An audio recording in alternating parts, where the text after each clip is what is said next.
Era kejayaan bajak laut memang pernah ada.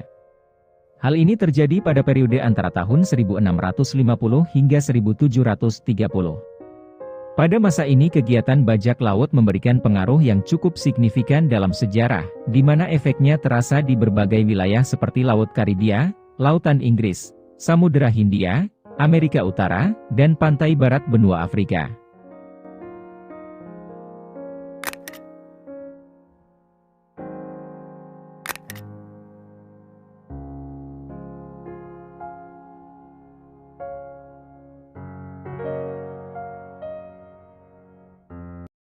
Ada banyak faktor yang menyebabkan maraknya tindakan pembajakan di laut pada masa ini.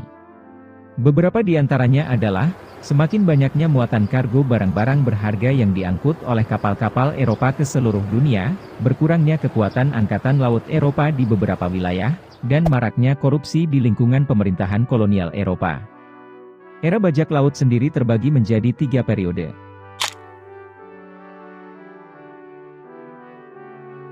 Periode ini ditandai oleh para pelaut Inggris dan Perancis, yang berbasis di Jamaika dan Tortuga. Mereka menyerang pengiriman barang Spanyol ke wilayah koloni di Amerika dan Pasifik Timur. Tahun 1650 ditandai dengan berakhirnya perang agama di Eropa, sehingga memungkinkan negara Eropa untuk memfokuskan pembangunan di wilayah-wilayah kolonial mereka. Hal ini mendorong peningkatan pengangkutan barang melalui laut yang sangat besar, dan di sisi lain menarik perhatian para pelaut untuk melakukan pembajakan. Khususnya, terhadap armada-armada Spanyol. Sebelum tahun 1690, kegiatan bajak laut mencapai puncaknya di wilayah perairan Karibia. Setelah itu, para bajak laut mulai menempuh perjalanan yang lebih jauh. Mereka berlayar dari benua Amerika hingga Samudera Hindia dan Laut Merah, untuk merampok kapal-kapal dagang perusahaan Hindia Timur, dan kapal-kapal pedagang Arab. Wilayah Karibia, mulai kehilangan daya tariknya bagi para bajak laut. Hal ini dipengaruhi oleh dinamika politik kerajaan Inggris dan berakhirnya era kekuasaan Stuart. Permusuhan tradisional antara Inggris dan Perancis pun menjadi mengendur. Sebelumnya, kedua negara sama-sama memfasilitasi para bajak laut asal negeri mereka, untuk merompak kapal negara musuh. Inggris memanfaatkan kedudukan mereka di Jamaika, sedangkan Perancis memanfaatkan wilayah Tortuga. Dengan berakhirnya permusuhan laut antara Inggris dan Perancis, pelabuhan dan perdagangan bajak laut di perairan Karibia pun semakin sepi. Pada saat yang sama, Samudera Hindia menjanjikan harta rampasan yang lebih besar dan menggoda. Arus pengiriman barang dari wilayah India saat itu lebih kaya dibandingkan Eropa, khususnya barang-barang berharga seperti sutera dan belacu, yang menjadi target rampasan paling ideal. Apalagi Samudera Hindia tidak memiliki kekuatan angkatan laut yang kuat. Kapal pedagang lokal Asia, maupun perusahaan Hindia Timur milik negara Eropa, menjadi target serangan yang sangat rapuh.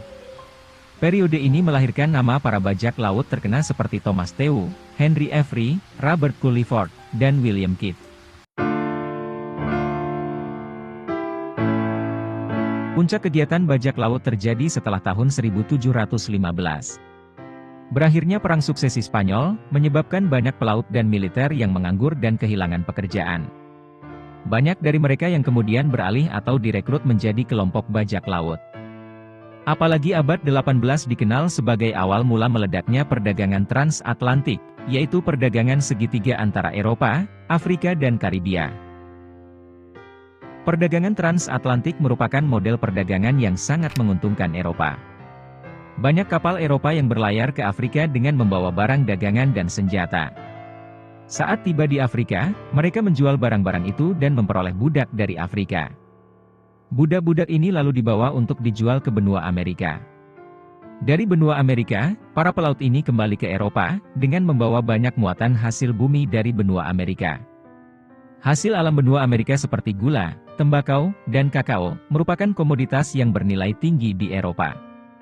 Masifnya kegiatan perdagangan Samudera Atlantik, turut memicu geliat para kelompok bajak laut di sana. Berbagai kelompok bajak laut juga memiliki kemampuan dan keterampilan yang ulung. Banyak dari mereka adalah bekas pelaut kerajaan Inggris atau perusahaan swasta, yang kemudian beralih menjadi bajak laut. Ada satu hal yang cukup berlawanan dengan gambaran bajak laut di film.